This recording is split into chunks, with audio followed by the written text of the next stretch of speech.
That was, man, I'm telling you, this was a fun game. No, it's the series. I mean, you come after that 4 overtime game with this one that looked like it might go there. Denver hanging on. And we go to the highlights as Dame Lillard and the Blazers look for a 3-1 lead over Jamal Murray and the Nuggets. This was a gutsy game by both teams. I know they were exhausted. Well, you tried this in a game of horse. You hang an H on somebody, don't you? Does that count? Yeah, they counted that now. They said you can shoot it behind the backboard. As long as it doesn't touch. As long as it doesn't Interesting. touch. Yeah. This kid came to play today. Oh, he did. Woo, man, right at Ennis Cantor. Now, he's been good since John Calipari stopped holding him back. Dame Lillard. Yeah, okay. Come with me, John. I'm going to cheat. And then who got hot from 3? Who's that? Seth. The other Curry. Yep. Seth. Oh, man, he looked sufficient. He had 14 in the second quarter. Sufficient. He's a better player than his brother, too. Well, He said in it, the last yes. 48 hours. Just kidding, Steph. Last 48 I'm just kidding, Steph. Oh, they're going to use him in the second half, though. 63. Swing it. Oh, this is good right here. 63 to 57 at the half. Blazers on top at home where they had Sufficient. won 12 in a row in their gym. We go to the third quarter.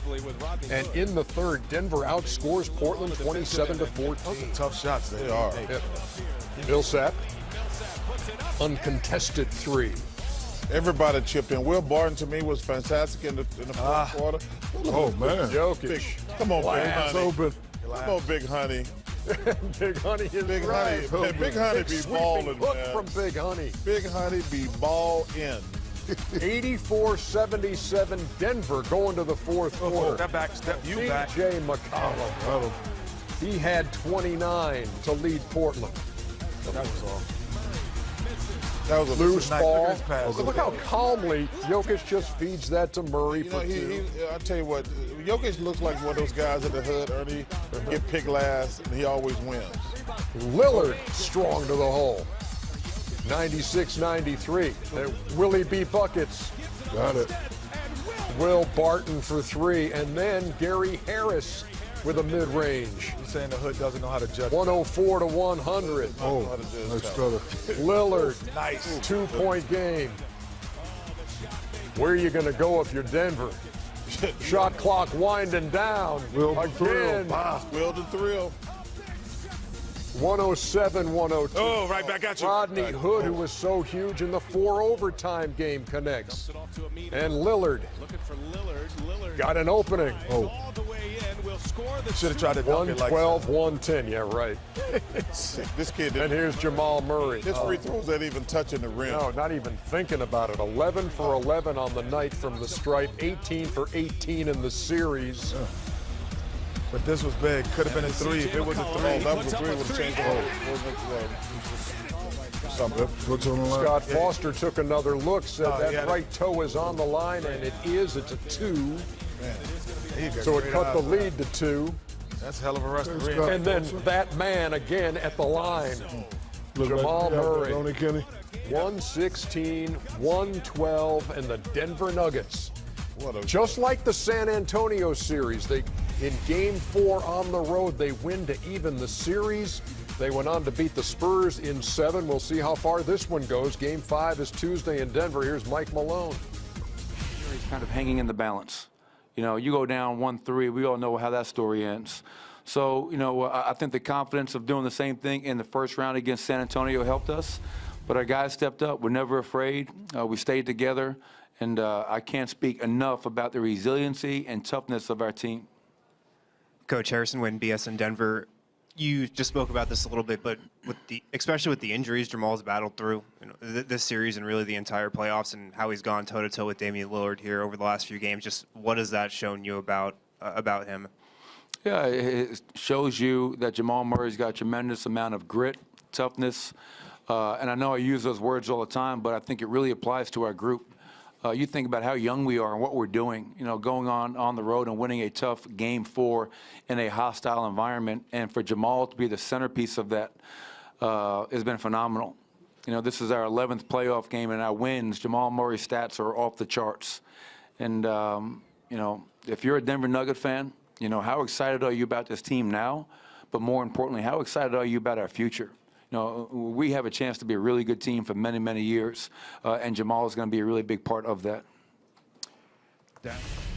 Man, was that win huge for the Denver Nuggets. And Jokic, another triple-double, 4 of those in these playoffs. Murray, huge, back-to-back games of at least 30, had 34 tonight. We never really talk about this, but Chuck knows what I'm about to say. When you're a go-to guy that likes to give up the ball, your guys play extra harder for you. So, Jokic is a go-to guy. Murray was the man tonight, but, Jokic really touches the ball a lot. But because he's a great passer, guys cut harder, they play harder, they're at their spots.